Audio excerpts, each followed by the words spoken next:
Hi, Mike Hughes. Thought I would just put out a tutorial, uh, photo tutorial.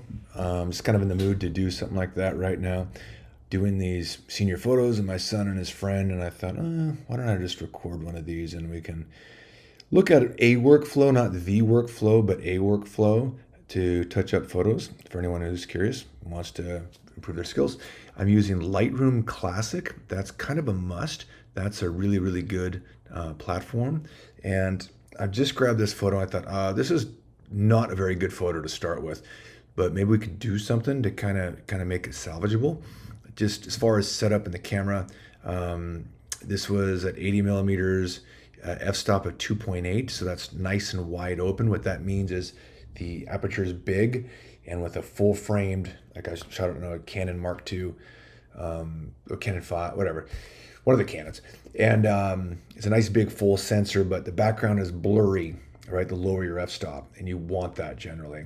ISO, of course, is 100, and shoot, I don't know, it was two 11250, so like over 1,000th of a second, so real crisp shutter on that. But you can see even though there was a light on here with a reflection, it's still pretty dark and the background's blown out. It's just there's just enough dynamic range in the camera to pull off this shot. But let's see if we can do that right now. Sometimes straight away over here on the right I hit auto, and that kind of pulls things a little bit where I want to go. So let's start with that.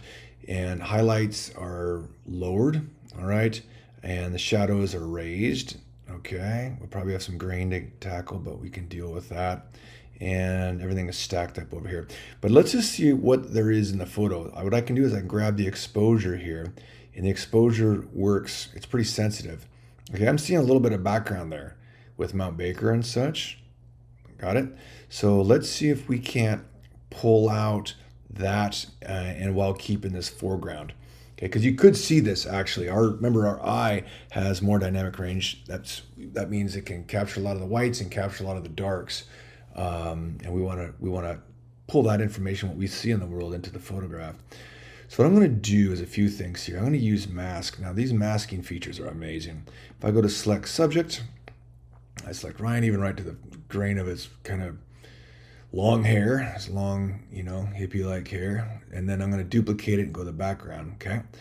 So what I can do here is if I'm on the background, what I might do is just bring the temperature down, because we want contrast in skin tones.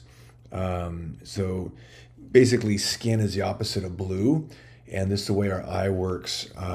We like to have that contrast. I might even warm him up. So I'm just working on him right now. All right. I'm going to warm him up and cool the background. Now what I do here is I'll put the cursor on top, and you can see in the upper right over here what the values are. And that's 56, 48, and 48. So that's kind of an odd number. That they should drop down about, like, they should be like 80, 70, 60, that ratio from red to blue for good skin tones. And I'm seeing the blues are pretty high. So let me grab him. I'm going to warm him up a bit more. All right, it's a little bit oversaturated, but I'm going to deal with that in the end. Okay, so that's 60, 49, 45. I'm looking up here. Okay, that might fix that, but let's add one more. Instead of just bluing everything or darkening everything, let's go ahead and grab the sky. So let's see if this works. There's actually a mask that can grab the sky. That might work. It didn't grab everything down here, but let's go ahead and take that sky, take that exposure, and bring that down in the background quite a bit. Won't be too aggressive. Let's bring that down, and then let's take the highlights and see if how reactive that is. Okay, now Mount Baker behind is starting to pop a little bit. Now I haven't cropped it yet, okay? I might crop it down and just give a little bit of a background here. Let's attack this another way. Let's go down here. This is adjustments by way of color, chroma. So let's start with luminescence, and I'm going to brighten up the skin tones a bit. Nothing too drastic. And I'm going to darken the blue a little bit. Now that's going to grab his shirt, but that's okay. I'm going to play with that. It's grabbing his shirt quite a bit, actually. I don't like that. I might have to mask that out. Okay. So that doesn't always work, but I don't need it too much. I just want a little bit of outline of Baker, and I think we achieved it with this. Now it looks a little bit too separated. So let's go ahead and start the crop at this point. Something like that. Maybe I'll just keep those trees in. And he's centered. I want him a little bit skewed. I feel like the energy is going this way. So composition wise, if he's a little bit to the right of the frame, towards the right third, I'm okay with that.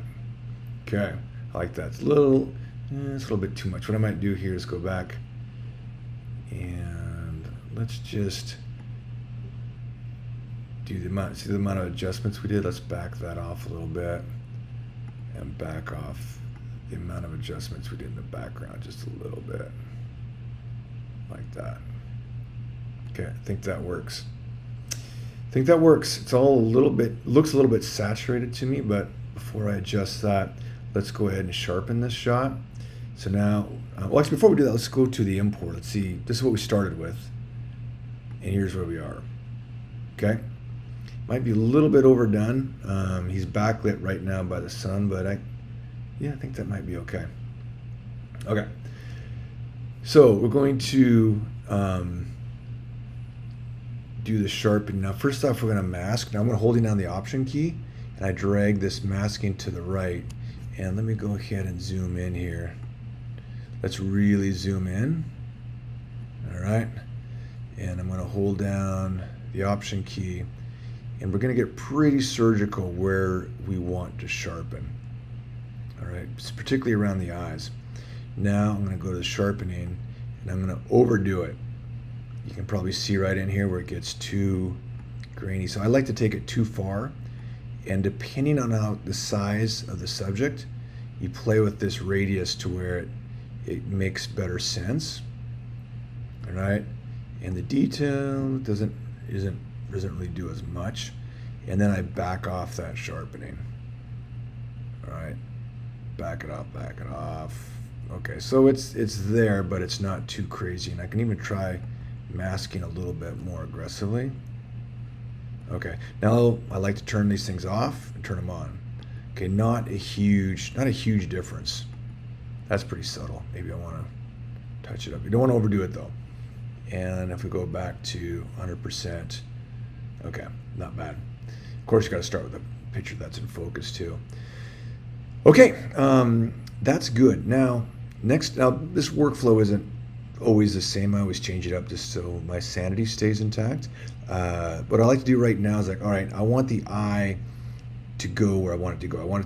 There's a lot of neat features back here, but I don't want it to be too distracting. So you do a vignette. So I'm going to put a pretty extreme vignette, and then I'm going to get rid of the feather totally. And now I play with the roundness just to make sure it makes sense for the shot. So yeah, in this case, something a little bit probably like that will work pretty well. And then I'll bring it in just a little bit.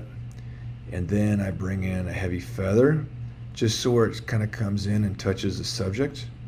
All right. And then I back off. It's obviously way too much vignette. Then I just back it off to where I can't really tell it's there, almost like to where I think it's gone. Something like that. And then I turn it on and off to see. So there it's off, and there it's on. Pretty subtle. In fact, I can probably just get a little bit more aggressive. And sometimes if it doesn't fit well, what you can do is go up to masking and do a radial gradient like I'll do here in a second. And you can customize that vignette size quite a bit. All right. Okay, good. This isn't looking too bad. Sometimes I have to walk away from it and come back. Let's go back up and do some global adjustments now. So let me turn these off so those aren't there. Let's go ahead and I'm gonna do a few things.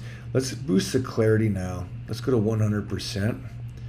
And for guys and generally young people, the clarity can get boosted. It's like this mid-range contrast.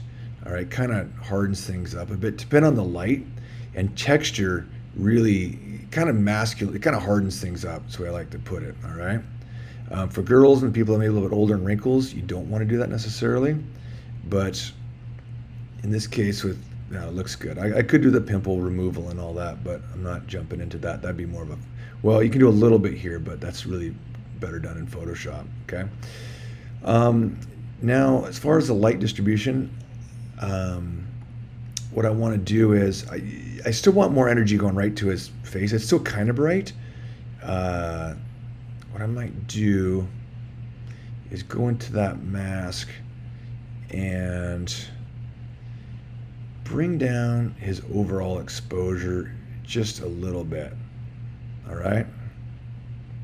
It's a little bit like that.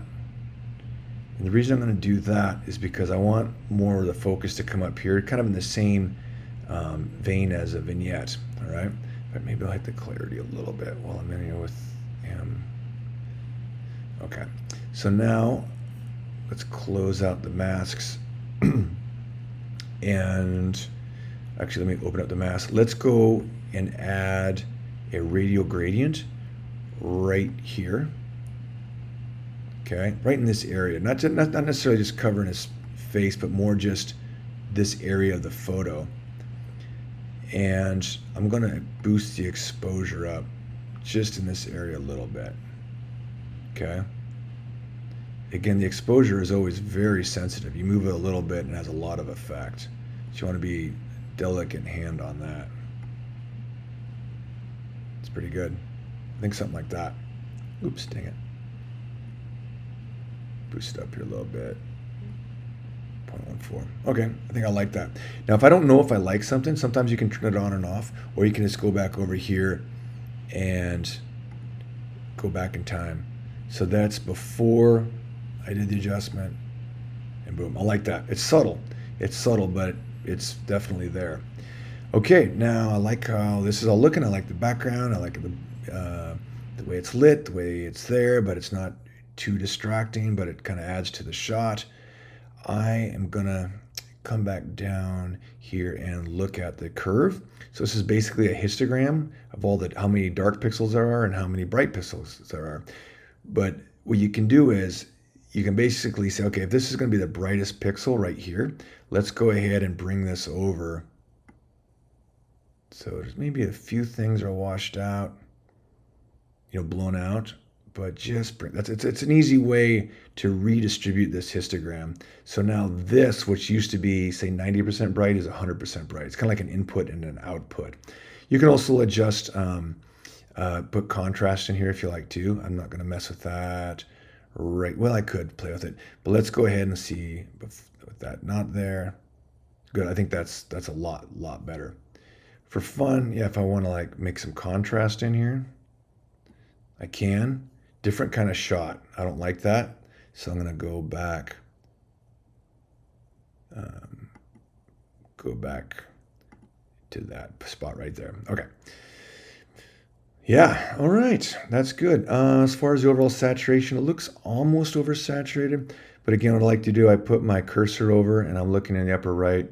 And it's actually, if I trust the numbers, and I trust that sometimes more in my eye, it's not. In fact, the blues aren't much below the greens at 56 versus 59. Okay. But it seems to work. It seems to work for this shot. Well, the final step, which sometimes I forget to do, but it's still something you should definitely look at, is degrain it. I don't like to degrain it till the very, very, very end. Let's get really, really zoomed in here, kind of crazy zoomed in. And, we have some pimples we could try to get rid of and things like that. But I don't know if you ever do that, there's a little process in here if you want to. I don't think around with that too often. It works better in Photoshop, but in fact, let me undo that. But you've got to degrain it. All right. So if I come in the sharpening noise reduction. So if we do this, we don't want to be too aggressive on this, but because if you go too aggressive, it looks very plasticky.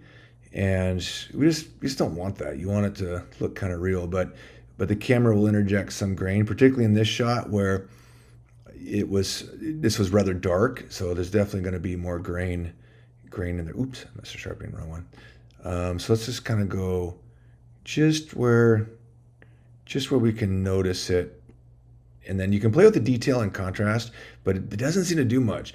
You can bring the noise reduction up a lot and see if the detail and contrast has much effect. Or you can kind of have it where you think you're just kind of getting rid of the grain and then play with the detail. Doesn't seem to, I just don't see a lot of change in that. And then quite frankly, I don't know exactly how they work. Color usually you don't have to mess with too much, but you can definitely turn this on and off and see if it makes much difference. So off and on, yeah. So that's definitely quite a bit better. So yeah, we'll live with that. So let's just do a final recap on this. Let's go back to the original. And as I said, and I kind of misspoke in the beginning, I said this is an awful photo. Well, it's not. It's an awful end result. It's not awful in what it can be. I look at a photo like this, and if up here in the histogram I see, there's information in there, there's some separation, then I know there's some potential on this guy to turn it into something great. As long as the composition is right, as long as that the blacks aren't crushed and the whites aren't totally blown out, where it'd just be one big line going straight up at 100%, then we can do something with it. As long as there's a shallow depth of field, all right, then we can turn it into something. And ultimately, as you can see, we can turn it into, I like this. I think that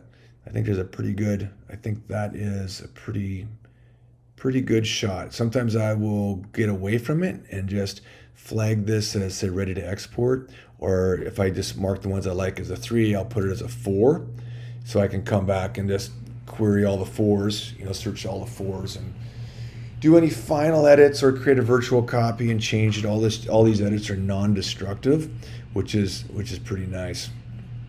Yep, that's it. Now it's time to export and make mama happy. Okay.